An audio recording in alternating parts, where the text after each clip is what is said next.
Salve galera! O tema do vídeo de hoje é como acabar com a violência.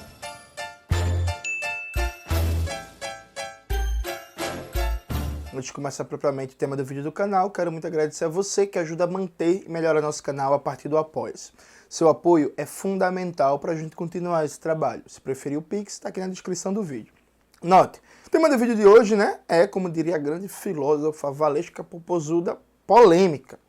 Muita polêmica, Existe um mito que fala que a esquerda brasileira não tem debate sobre a questão da violência, Como enfrentar o problema da violência. Esse vídeo, como o título chama, é como acabar com a violência. Vamos começar falando o seguinte. Há uma caricatura que quer dizer que a violência é fruto da pobreza ou da desigualdade, e coitadinho é pobre, por isso é ladrão, por isso matou os outros, não sei o quê. Evidentemente isso é uma caricatura. Agora, está mais do que provado que quanto maior é o nível de desigualdade social de uma sociedade, tendencialmente maiores serão os índices de violência.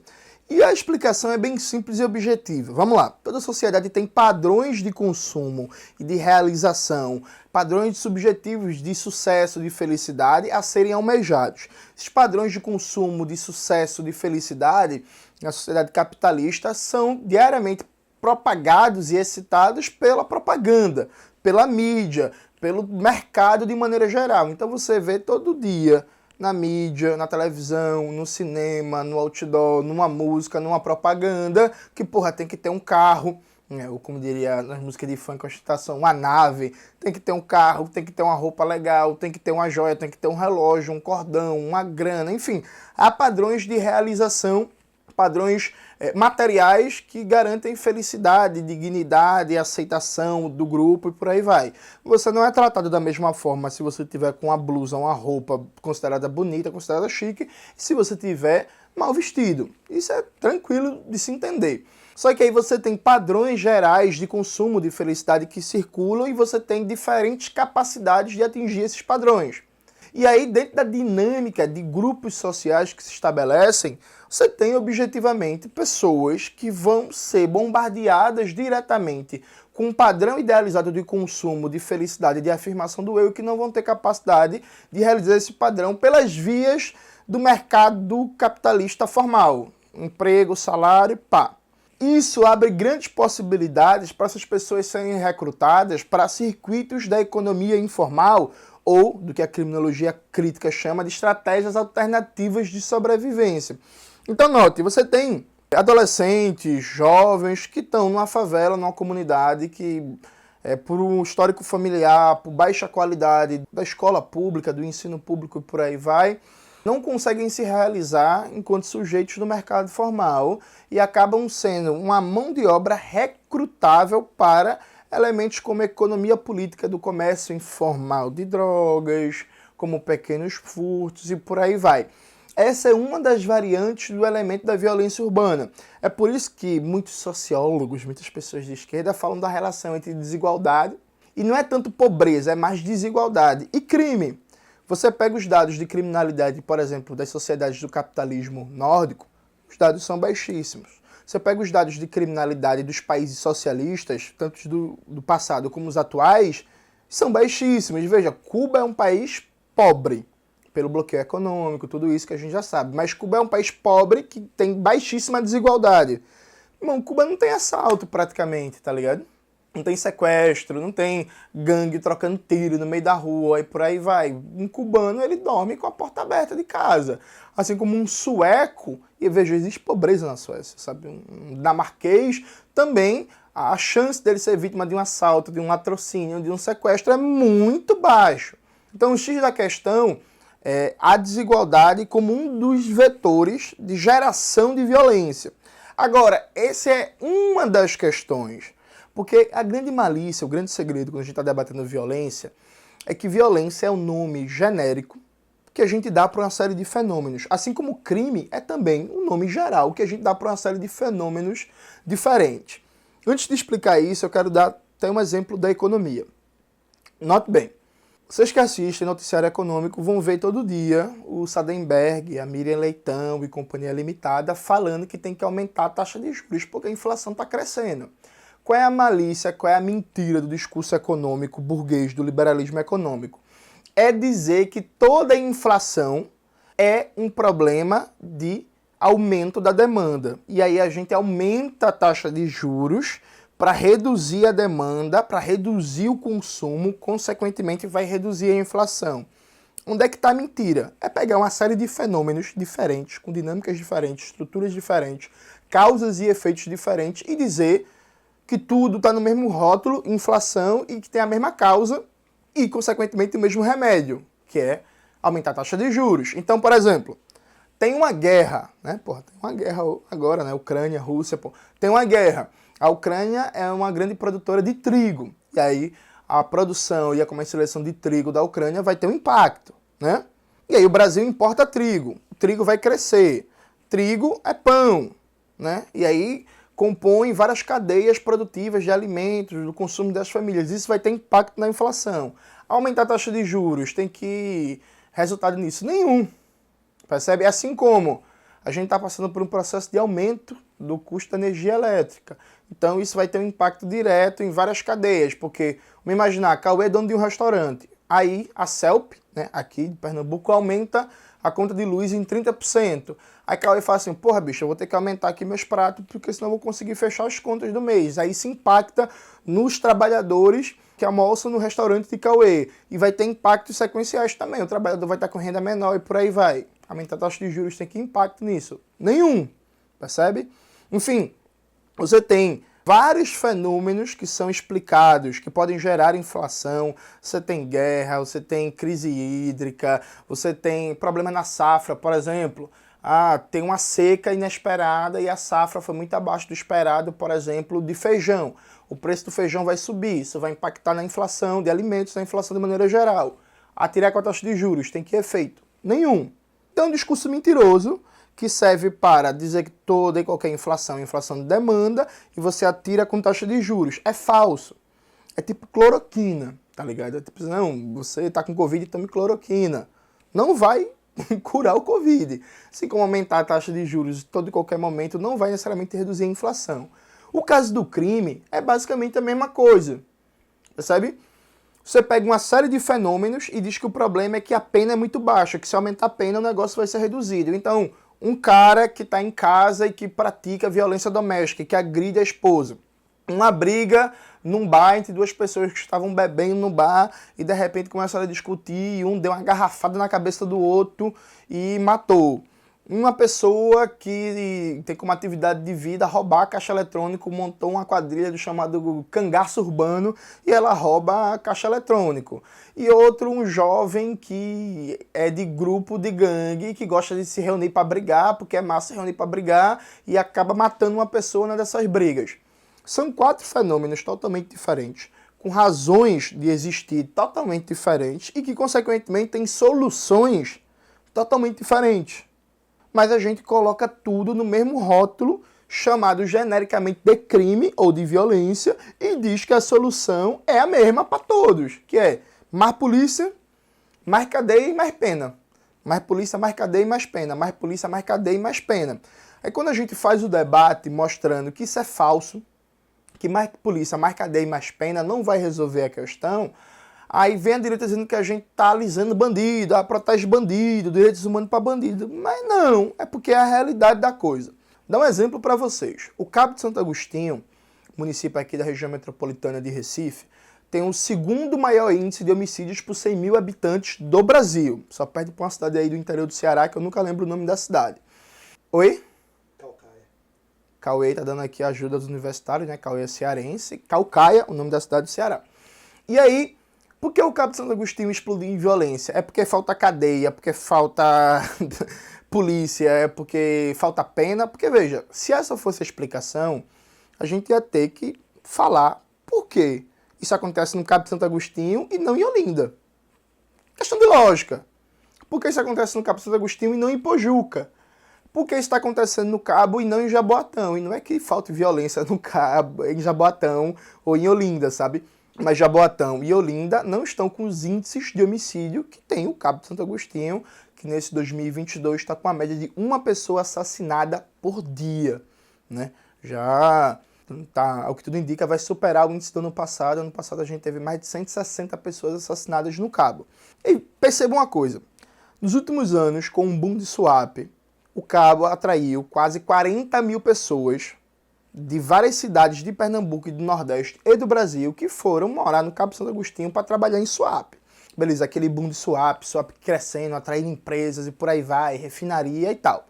Veio a Lava Jato, a crise econômica e a política de austeridade que se iniciou no segundo governo Dilma, e aí crise e desemprego. Pernambuco se falava que tem uma situação de pleno emprego, de repente Pernambuco passa para o campeão de desemprego no Brasil. Terceiro ano seguido, né, que Pernambuco tem o maior desemprego do Brasil. Aí, aqueles 40 mil pessoas que estavam no Cabo Santo Agostinho, que chegaram, que não tem história de comunidade, que não tem territorialização na cidade, que não conhecem a cidade, que começaram, arrumei emprego aqui em Suape, vou ganhar 3, 4 mil pau, é um salário legal, vou começar a construir minha casinha, vou tentar alugar uma casa aqui melhor, e por aí vai. De repente essas pessoas estão todas desempregadas. Muitas voltam para seu estado, para sua cidade de origem, mas muitas não conseguem voltar. Aliado a isso, o processo de expansão de Suape passou por tirar as pessoas das zonas rurais, do entorno ali, né, Cabo, Escada, Ipojuca, por aí vai, desapropriar essas pessoas e jogar elas para o centro do Cabo. Então, uma família vivia num sítiozinho, e aí plantava sua macaxeira, criava sua galinha, e aí tinha um lago para fazer pesca e tal. Então dependia do emprego na cidade, como o povo do interior das zonas rurais ali chama, mas tinha sua renda alimentar garantida ali pela própria produçãozinha no sítio. As pessoas são tiradas, expulsas em massa de suas casas e jogadas para o centro do Cabo. Enquanto tinha emprego, essa situação desastrosa era uma bomba, relógio, que não explodia, embora você já tinha aumento do tráfico de drogas, aumento dos casos de prostituição infantil, aumento dos casos de violência contra crianças e adolescentes. Quando vem o desemprego, tudo isso explode e você tem milhares de pessoas numa situação desesperadora, sem emprego, sem renda, enchendo as favelas do Cabo do nada. E aí o que acontece? Aumenta a participação de jovens, de trabalhadores em processos de economia política informal do crime, do tráfico de drogas. Cresce níveis de alcoolismo, trabalhadores desesperados que não conseguem arrumar emprego há 2 anos, que tem uma perspectiva até pouco tempo atrás. Vou comprar casinha, vou comprar um carro, tô trabalhando em swap, que massa. E o cara não tem nada, e aí vai beber e não sei o quê. Ou seja, a explosão de violência no Cabo Santo Agostinho está diretamente associada à falência do projeto de desenvolvimento de SUAP, um fluxo gigantesco de milhares de pessoas sem nenhuma política de planejamento urbano, nenhuma política de moradia, nenhuma política de criar vida comunitária para essas pessoas que estavam chegando em massa no Cabo. Aí eu vou dizer que falta polícia e cadeia para resolver o problema de violência no Cabo. Percebe que temos um problema aqui. Tem uma entrevista de um cara que é o NEM, né? O NEM da Rocinha, que ele fala que o PAC do Lula, na época do governo Lula, tirou vários soldados do tráfico dele. A questão era bem simples. Época de crescimento econômico, geração de emprego muito forte, várias obras no Rio de Janeiro, a galera estava no tráfico, viu a oportunidade de emprego, inclusive existe uma certa romantização e mentira falando que no tráfico as pessoas ganham muito dinheiro, ficam ricas. Veja, fica rico quem comanda a cadeia grande do tráfico, né? Já debati isso no vídeo no canal sobre narcos e o negócio das guerras drogas. Mas a galera que é aviãozinho, ela que tá na base do negócio, ela que tá trabalhando, via de regra, por menos do salário mínimo, viu, gente? Então apareceu uma oportunidade de emprego para você ganhar 2 salários mínimos, a galera saiu do tráfico e foi trabalhar. Com carteira assinada, com direitos, oportunidades, tá ligado? Vou até colocar essa entrevista aqui do NEM para vocês lerem, que é bem reveladora de algumas lógicas que são evidentes, mas no dia a dia do noticiário, do programa policial, não aparece. Então veja, o problema de violência do Cabo não é só mais polícia, mais cadeia. Aliado a isso, dentro desse exemplo que eu dei, o caso de uma violência doméstica, o caso de feminicídios, o caso de agressão contra mulheres, o que é que mais polícia, mais cadeia vai reduzir objetivamente isso? Porque é um tipo de violência que se dá majoritariamente no ambiente doméstico, né? Via de regra praticado por parentes, né? Irmãos, maridos, pais, avós e por aí vai, e que tem a ver com toda uma estrutura patriarcal que é reproduzida no âmbito econômico, político, social, cultural, educacional e por aí vai. Essa estrutura de poder desigual que se conforma no ambiente doméstico, em que O elemento masculino se sente autorizado a tratar a mulher como propriedade, como posse e, consequentemente, sujeito também a formas de violência. Então, no caso, por exemplo, da violência doméstica, mais polícia, mais cadeia vai ter um efeito menor, se tiver o efeito, do que, por exemplo, campanhas permanentes no âmbito cultural, educacional, político e uma dinâmica de enfrentamento às desigualdades socioeconômicas produzidas pelo patriarcado que vai mitigar, né? Porque destruir só com a Revolução Brasileira e com o processo de construção do socialismo. Vai mitigar essa estrutura desigual de poder no âmbito doméstico criado pelo patriarcado. E a gente poderia dar vários e vários exemplos. O que eu quero dizer é o seguinte: o problema da violência ele não deve ser encarado como essa questão da inflação. A gente não pode pensar a violência como um todo homogêneo, em que é o mesmo problema demandando a mesma solução. É isso que os programas policiais fazem com a gente diariamente. Eles ficam martelando a ideia que o problema da violência é que tem impunidade.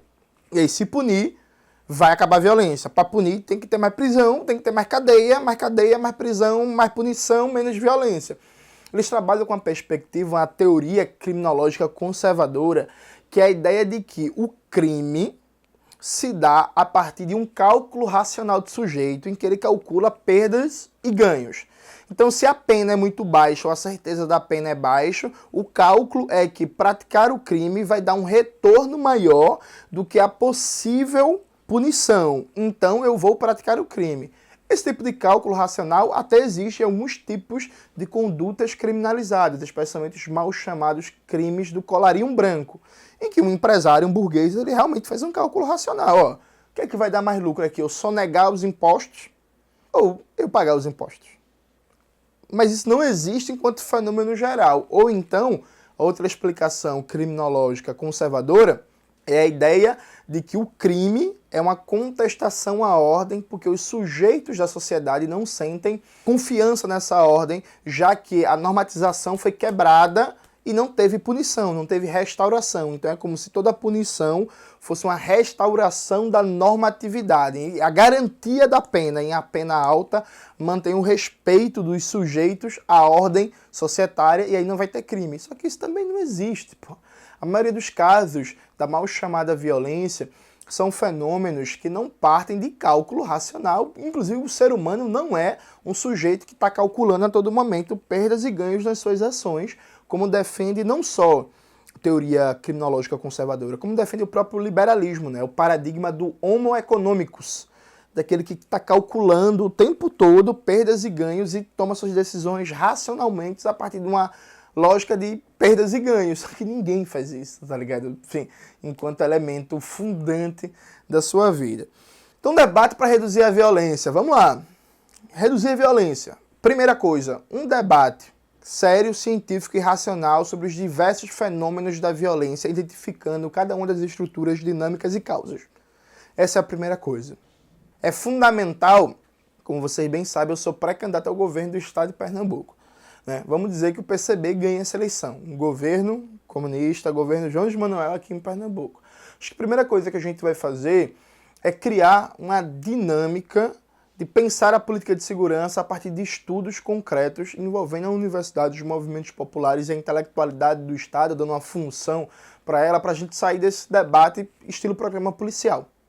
Então, vem cá, a violência juvenil, a violência contra a mulher, a violência contra pessoas trans, né? Pernambuco está caminhando aí para ser campeão nacional de transfeminicídio, a violência no campo, que tem raízes muito diferentes do que, por exemplo, a violência urbana. A violência no campo, via de regra, está ligado a conflitos pela terra. Então a gente vai ter diagnósticos específicos a partir de estudo, de um debate racional, combatendo esse discurso punitivista. Então a primeira coisa é um diagnóstico sério, científico, fundamentado em estudos reais sobre as diversas expressões, diversos fenômenos complexos chamados de violência. Dentro dessa perspectiva, segunda coisa, se você tem diagnósticos específicos do problema, você vai precisar de soluções específicas. E aí entra um conceito da transversalidade das políticas. Por exemplo, violência no campo, como é que a gente resolve? Fundamentalmente com apoio à reforma agrária e o fortalecimento de aparelhos públicos e aparatos de uso coletivo no campo. Então aqui em Pernambuco a gente não tem uma política de reforma agrária, há uma explosão de violência e conflitos pela terra na mata sul do estado, porque a agropecuária está avançando e está querendo tirar a terra dos camponeses, e a gente não vai resolver isso com polícia, a gente não vai resolver isso com encarceramento, a gente vai resolver isso com uma reforma agrária, uma proteção ao camponês, uma proteção à agricultura familiar, inclusive um processo de usar o peso político do governo e a capacidade do governo de usar o poder econômico para pressionar a agropecuária da Mata Sul para parar de avançar sobre a terra dos camponeses. Então, por exemplo, cortar o crédito, cortar qualquer política de compra governamental ou parceria com qualquer órgão do Estado, passar um pente fino, por exemplo. Isso é muito eficiente. Você pegar, o governador ligar para a Secretaria da Fazenda, mandar, eu quero uma atenção especial nas contas públicas desse setor para garantir o combate à sonegação. Isso muda rapidamente a relação política da coisa. Então, assim, diagnósticos específicos, assim como o caso de violência, por exemplo, contra a população trans, isso passa por a marginalização que é implícita a essa condição, né, das pessoas não têm acesso a emprego, são expulsas de casa, marginalizadas, acabam na miséria, em situação de prostituição. Isso passa por políticas de geração de emprego, de garantia de direitos, casos de acolhimento e combate educacional, cultural e institucional às diversas expressões de transfobia e de LGBTfobia, tá ligado? Então, assim, solução também específica. Então, ao lado dessa política de um diagnóstico específico com soluções específicas para os problemas específicos das expressões da violência, você tem um terceiro aspecto que é reduzir a capacidade de recrutamento de pessoas da economia do crime, né? da economia política, das estratégias alternativas de sobrevivência. Que é isso de forma bem básica, véio. Parece difícil o que eu falei agora, mas é bem simples. Quanto mais emprego, renda, menos fome, mais oportunidades culturais, esportivas, educacionais as pessoas têm, são mais difíceis de uma pessoa participar, por exemplo, de uma quadrilha que rouba carro, praticar um roubo, entrar numa economia de tráfico de drogas, para ganhar meio salário mínimo e trabalhar a madrugada inteira no morro com medo de levar um tiro de alguém ou da polícia, tá ligado? Porque é isso, repetindo, velho. Essa história que a galera fica rica no tráfico e não sei o que, coisa meu Pablo Escobar, isso não é a realidade da maioria dos moleques que estão nessa, tá ligado? Eu sou nascido e criado numa favela, Borborema. Eu cansei de ver eu voltando de um barzinho no centro, eu voltando de um luau, numa parada dessa, e aí, porra, tá os moleques lá na avenida, lá na pista, 3, 4 horas da manhã, esperando pra vender uma dólar de maconha, tá ligado? E passa o dia inteiro lá e não dorme, e não come, tudo magro, tudo desnutrido, para comprar umas bermudas falsias da Silway, porque é o que o dinheiro dá para comprar, saca? Então, um processo de enfrentamento às desigualdades socioeconômicas no seu sentido mais profundo, de afirmação de direitos, né? Porque um dos princípios que a gente vem debatendo é universalização de direitos, tanto da saúde, da educação, da cultura, do esporte, do lazer. Isso reduz objetivamente a possibilidade de integração, especialmente da juventude, a essas dinâmicas do crime, saca?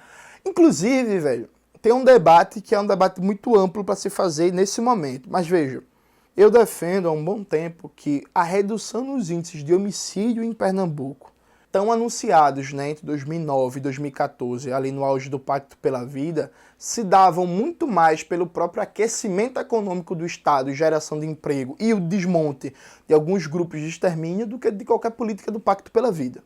Um aquecimento econômico, uma situação de pleno emprego, né, como os economistas burgueses falam, quando você tem um desemprego abaixo de 3, 4%, tem um potencial de reduzir índices de criminalidade muito maior do que quase 100% desses programas de segurança pública que a gente vê por aí sendo anunciados de maneira espetaculosa.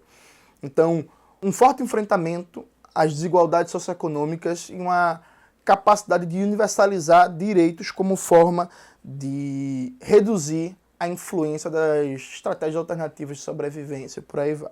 Quarto elemento é reduzir a própria violência do Estado, né? A criminologia crítica, a gente tem um termo que fala que o Estado é criminogênico, ou seja, o Estado ele gera crime. No Brasil, a polícia é um dos maiores vetores de aumento do número de homicídios. Porque a polícia brasileira mata para uma desgraça. Todo mundo sabe disso.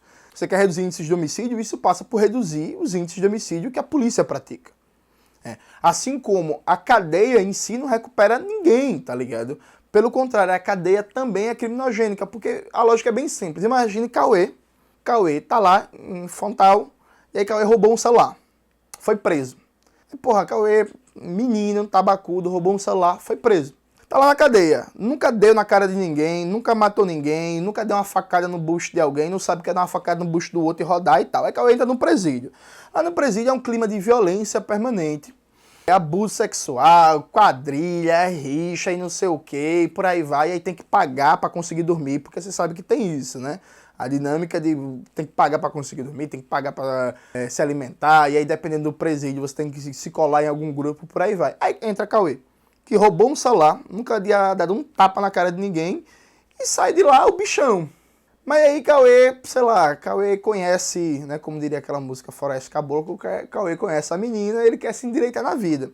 Só que aí como é que ele vai conseguir emprego quando ele tá fichado na polícia, e isso é um dos elementos, e aí ele perde toda uma rede de contatos, né, perde toda uma rede de amizades, e a coisa fica muito mais difícil, porque emprego, inclusive, boa parte dos empregos que a gente consegue, tem muito a ver com o nosso próprio ciclo social, com rede de contatos, de amizade, gente que indica. Quando você é um ex-presidiário que tem esse rompimento dessa rede de ligação familiar, de ligação de contatos, de amizade, sua vida fica muito mais difícil de conseguir um emprego, de criar outra dinâmica de vida, tá ligado? Então, assim, reduzir a violência do Estado significa reduzir o quanto a polícia mata, o quanto a polícia agride, o quanto a polícia bate, o quanto a polícia viola os direitos fundamentais das pessoas e reduzir ao máximo o encarceramento. Um programa comunista para a segurança pública não defende construir mais prisões. A gente defende o desencarceramento. Parar de prender ladrão de celular. Parar de prender ladrão de galinha. Parar de prender gente que tava com 2, 3 baseados, tava com um papelote de maconha, e aí foi levado pro presídio, porra, com um papelote de maconha, e sai de lá pronto pra matar alguém, porque tá na gangue, e é isso mesmo, e tem que provar que é homem, pá, e tem uma ética masculina, você tem que mostrar que é macho, e aí pronto, matou 3, 4 e agora é respeitado, percebe? O programa radical de desencarceramento e o programa radical de controle da polícia. Pernambuco não colocou ainda câmera na farda dos policiais. Uma medida bem simples, que em São Paulo reduziu muito os índices de violência. Toda a farda do policial vai ter uma câmerazinha, para ele ver que essa desculpa, não, matei, foi troca de tiro. Boa parte das vezes é um forjado, né? Foi troca de tiro porra nenhuma. E, pô, bota uma câmera. Pernambuco não colocou isso. Pernambuco dá prêmio para policial violento. No dia 29 de maio, aqui no ato, vocês vão lembrar, 2 trabalhadores tiveram o olho arrancado, né? Não estavam nem no ato. Um dos comandantes daquela operação brutal foi premiado, foi promovido pelo governador Paulo Câmara. Praticamente ninguém até agora foi expulso da corporação.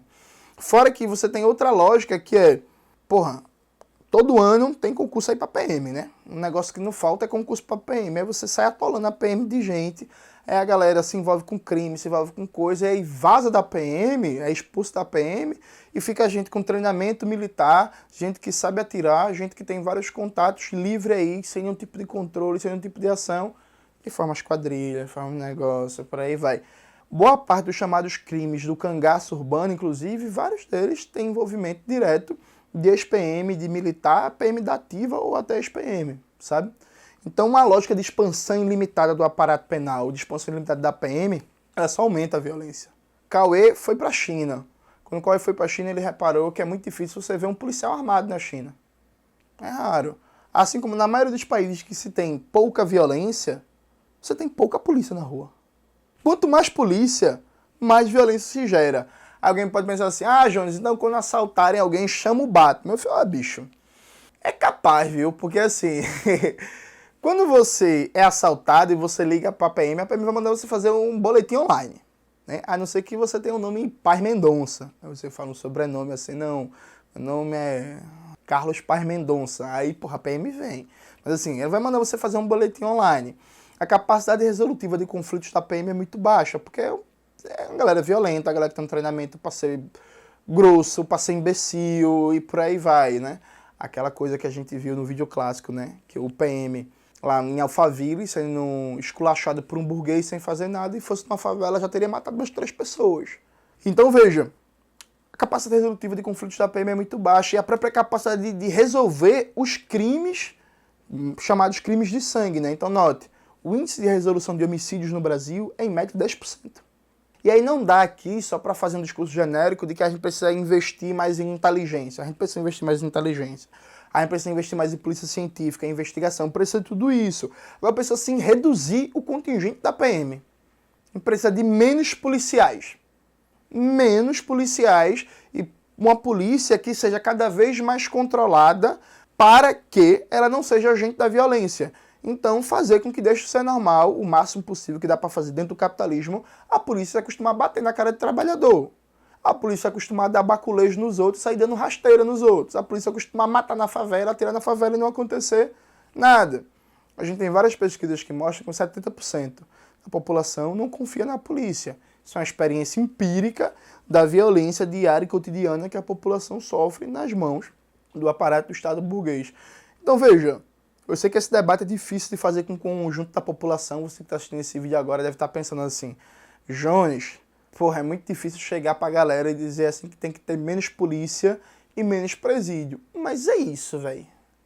Para reduzir a violência, a gente tem que ter menos polícia e menos presídio, porque são expressões da própria produção de violência pelo Estado burguês. E por último, mas não menos importante, isso passa também por todo um debate cultural sobre o combate às diversas expressões de violência. Teve um fenômeno que eu achei muito interessante no carnaval passado, né? Antes da pandemia, o carnaval 2020. Se criou a campanha do não é não.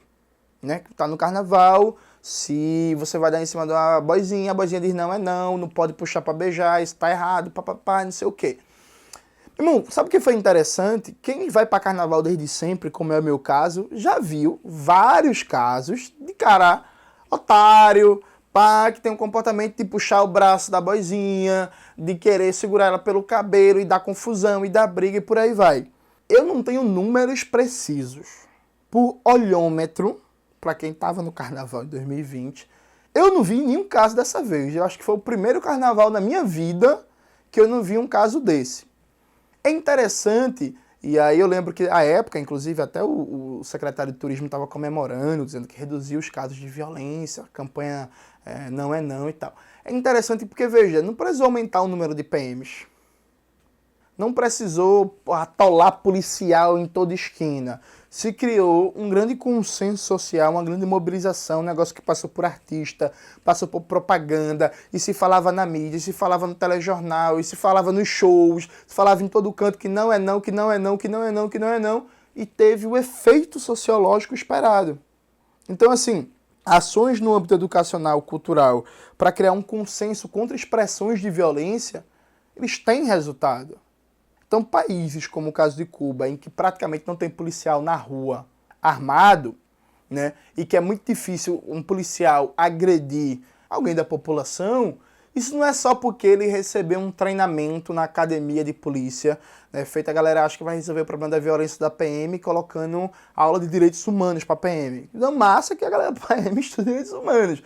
Mas veja, o problema em si é criar uma dinâmica sociológica que o PM não se sinta autorizado a bater nos outros.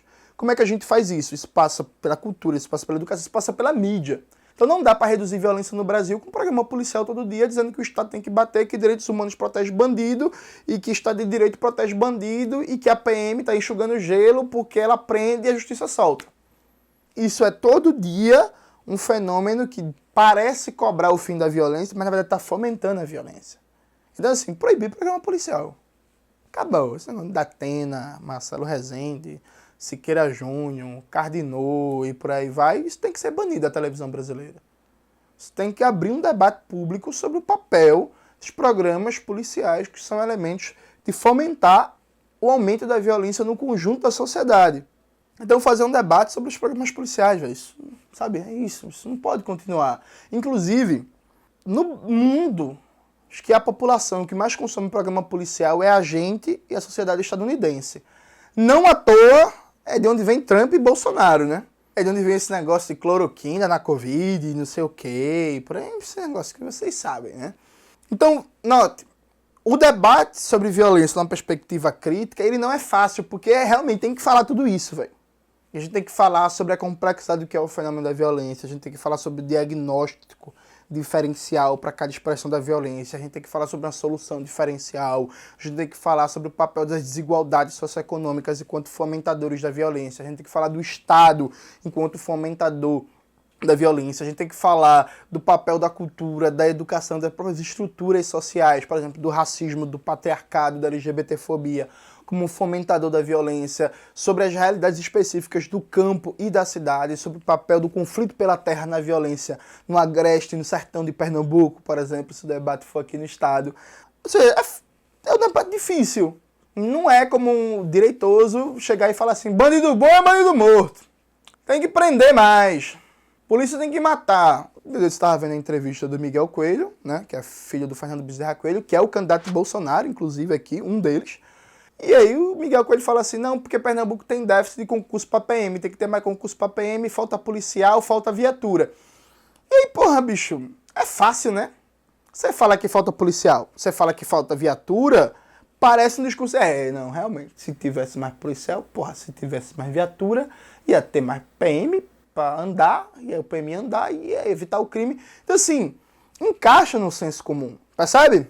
Mas do mesmo jeito que a gente tem que trabalhar numa lógica que vai contra o senso comum liberal e conservador no âmbito da economia, da política de moradia, da educação e da política de saúde e por aí vai, a gente tem que trabalhar no âmbito da segurança. É um debate difícil. Não tenha dúvida que algum direitoso pode pegar o trecho desse vídeo eu falando que tem que desencarcerar e tem que reduzir a polícia militar, pode cortar esse trecho e pode dizer assim, ó, tá vendo que os comunistas defendem, eles gostam de bandido, tá falando que tem que ter menos polícia. E é isso mesmo. Tem que ter menos polícia.